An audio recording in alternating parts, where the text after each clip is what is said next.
You found it. Your home for the best content on your favorite team, the Fighting Tigers of LSU. Do us a favor, subscribe to the channel, leave your comments below, and be sure to smash that like button.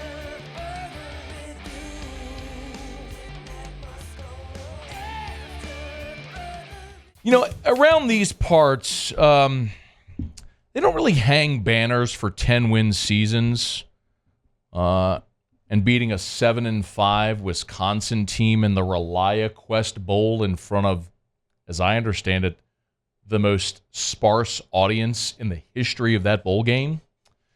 But there is a lot to take away from LSU beating Wisconsin, finishing year 2 under Brian Kelly, and looking ahead to next season. Going into this bowl game, there were 3 things that I was interested in seeing primarily. Number 1, obviously, was Garrett Nussmeier. Number 2 was how different the offense might look with Joe Sloan calling plays as opposed to Mike Denbrock. And then number 3, with a month to prepare, could this defense show any signs of life and improvement and give us any reason to believe that they might take a step toward next year, albeit against a very inept Wisconsin offense? And I think all 3 of those questions got answered pretty emphatically. Garrett Nussmeier, let's start there. Garrett Nussmeier, the game's MVP, and rightfully so. Garrett Nussmeier making his first career start, 31 of 45 for 395 yards and 3 touchdowns. He did have the interception at the end of the first half as well, but he completed nearly 70% of his passes. And we knew this was going to look different, right? You didn't have Jaden Daniels, and a gigantic part of Jaden's dynamic is his dynamic running ability. Jaden Daniels ran for nearly 1,200 yards this year. Because you were taking that element away, you knew it was going to look differently. Well, if at the end of the game, you open up the box score and you see that you threw for 395 yards, you put up 500 yards of offense, and you scored 35 points, I don't care how you do it, that's going to beat a lot of teams. And on Monday, on New Year's Day, it was enough to rally and beat Wisconsin. So, look, there were times where there were issues that you kind of expect. Look, I mean, on the opening drive, he underthrew Brian Thomas on what would have been a walk-in touchdown. Late in the game, he underthrew Chris Hilton on what would have been a walk-in touchdown, where Hilton made a beautiful catch, kind of falling and made a basket catch. But twice, you were down 14 to a team that was moving the ball better than it had all year, and when you had to have it, Garrett Nussmeier came through. And it's the thing you love about having a guy that's been around, a guy that has that sort of that moxie and that swagger. It's the thing that it's always been there with Nussmeier, where he's, the way that I've described it best is like whatever that thing is in Baker Mayfield, that when Oklahoma beat Ohio State, he ran to the middle of the field with the OU flag and planted it in the middle of the Ohio State, logo. Like Nussmeier has that thing. He might not be the guy that grabs his crotch at the Kansas players, but Nussmeier has that, right? That ability, that sort of moxie. And you love that in your quarterback. You just want to refine it so that it doesn't cost you with turnovers, which has been a problem for Nussmeier to this point. But for the most part, protected the ball, played very, very well in that game. The Sloan piece of it is interesting because kind of what we alluded to there. And one more thing on Nussmeier, obviously, and I don't want this point to be gone before I go to Sloan. The game-winning touchdown drive, you started at your 2-yard line. You start at your 2-yard line. I mean, you were staring down 98 yards, and you're trailing in the fourth quarter, and you absolutely had to go get it. And on first down, it was incomplete. Josh Williams, 9-yard run, which got you out of the shadow of your end zone. And then Williams on 3rd and 1 gets hit behind the line, dives forward, gets that first down run, and then from there, boom, you were off and running. Hit the 37-yarder to Kyron Lacey, the deep ball to Chris Hilton that we just mentioned, and it took just 8 plays, and you went 98 yards, and you got the lead. So, yes, Nussmeier staring down 98 yards, unmoved, unfazed by it, was awesome. The Sloan piece was interesting because of what I alluded to a bit ago. You knew you weren't going to have Jaden Daniels' running ability. So think of how many times that Mike Denbrock's calling a game that you know you're going to have a package in there where you're going to have design runs for Jaden, and then there's going to be times where if a play is breaking down, Jaden's going to take off and run and probably do something spectacular. Well, because you didn't have that, you knew it was going to be nearly impossible to be 50-50 balanced in this game. Because all the times in a game where if you call a pass and Jaden takes off and runs, in this instance, Nuss is likely just going to throw it away. So Nuss finished the game with 0 rushing attempts, which also means he wasn't sacked. Big hat tip to the LSU offensive line, which did not allow a sack and only 3 TFLs. They gave Nussmeier time, and that's why he was able to throw for nearly 400 yards. But we knew it was going to look differently, with Sloan calling plays. And there were times where it was clunky, and that was to be expected. Remember, Mike Denbrock left in the middle of bowl practice. So it wasn't even like Sloan had 15 practices to get accustomed to calling plays for this offense. So there were times it was clunky, and it was far from perfect.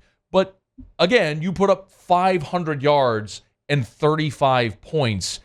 That is a resounding success in any way that you look at it. But your run-pass balance didn't exist. You threw the ball 45 times. You ran it 25 times. But again, look at the end result, not necessarily the path. It was just more interesting to see what the path looked like to get there. And then the third thing that I wanted to see was the defense, and could they improve? And the answer was a resounding no. This defense is atrocious. It is right there with 2020 as the worst defenses in the history of LSU football.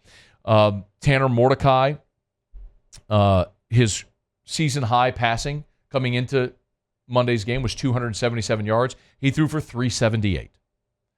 100 yards more than his season average. Every game when we talk about this LSU defense, their opponents were doing things that were season highs, all-time high, career records. That's just what every team did against LSU this year. Wisconsin averaged 22 points and 206 pass yards per game. Let me say that again. On the season, Wisconsin averaged 22 points and 206 pass yards per game. At the end of the first half, they had 21 points and 219 passing yards. They had hit their season averages in the first half against LSU. Tanner Mordecai had 6 touchdown passes all year. Let me say that again. Now, he only played 9 games because he was injured and missed 3 games. 9 games, 6 touchdown passes. He had 2 in the first quarter, 3 in the game, and he threw for nearly 400 yards. This defense is an atrocity. It is absolutely inexcusable.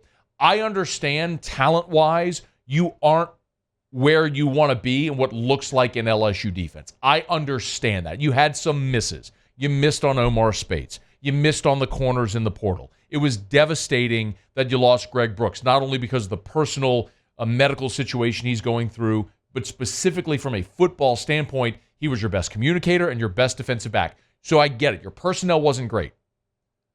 But the inability of this staff to coach and teach and communicate to these players what to do, to where we saw that crap for 13 games, is inexcusable. And if Brian Kelly decides to run it back with Matt House, at this point, he is putting his own future on the line by standing hip to hip in lockstep with Matt House. Because what you are saying is, I don't believe the reason we were so horrendous on defense is his fault, and I think he can fix it. And if that's the case, you better be right. Because if you're not, the next one they're coming for is you. We've seen this before. We saw it with Lou Tepper. We saw it with the Malvito experiment in 2008. We saw it with Bo Pelini. You don't get another shot when you're historically bad. We'll see what they do. Brian Kelly said they're going to start evaluating this week. There are going to be defensive staff changes. And I've gone on record, I've said that there are going to be a minimum of 2 defensive staff changes. Minimum of 2 defensive staff changes. And I think we're going to see them pretty quickly. I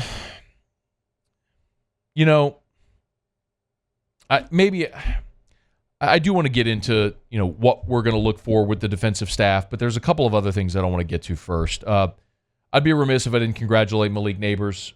Malik Nabers decided to play in the bowl game. It meant something to him to be LSU's all-time receiving leader. He gets that record. Now is, in LSU history, the all-time leader in career receiving yards and career receptions. And to have done it in 3 years is a stunning accomplishment. Congrats to Malik Nabers on that. I wish it didn't take me 10 minutes into this to get to that, because he deserves to be mentioned. He's going to go be a first-round pick, and I hope have a long, healthy, successful NFL career. He'll be a first-round draft pick and become wealthy beyond most people's imaginations, and he deserves it. So congrats to Malik Nabers on that. I'm not a huge believer in using the bowl game as a launch pad into the next season. I know that's something people often say. Well, look, and there are examples of it. In 2010, LSU blew out Texas A&M in the Cotton Bowl. They come back 2011, had a great season. You go back to 2006. 2006, you win the Sugar Bowl. You blow out Notre Dame. You come back the next year, you win the national championship. 2018, you win the Fiesta Bowl against UCF, and then was that the springboard of 2019? Sure, but then I could look at the flip side of it when you lose bowl games. 2002, you lost the Cotton Bowl to Texas. You come back the next year, you win the national championship. Take it outside of LSU. You realize Texas last year lost the Alamo Bowl to Washington. Texas lost the Alamo Bowl last year. They came back this year, got in the playoff. I mean, just because you win or lose a bowl game doesn't necessarily have to mean anything toward the next season. But the part of this bowl game and this bowl experience, which was the most important part, was the 15 practices and the opportunity for Garrett Nussmeier to prepare as a starter and to sling it around, to have success, and to make mistakes. So now they can go before spring and say, look, here's what you did well, here's what you need to work on. On the opening drive of the game, there was a third down play where Nussmeier threw it in a double coverage downfield. He had Kyron Lacey on a shallow cross that if he just dumps it to him, Lacey turns right upfield and gets the first down easily. You keep the drive going. That's the kind of thing that with experience, film evaluation, coaching, all that will start to settle in. And you'd rather have that to show after the ReliaQuest Bowl than make that mistake in the season opener in Vegas against USC. So this whole experience for LSU, I think, is even more valuable than 10 wins or a springboard to next season. It's the experience that you got a lot of these players to be able to carry into spring, then into fall camp, and into the 2024 season. But as I've said often, LSU today, undeniably in a better spot under Brian Kelly than they were the day he took over. Now the climb continues in 2024. Hey, thanks so much for watching. Please leave your comments. I love to interact, and be sure to hit the red subscribe button below.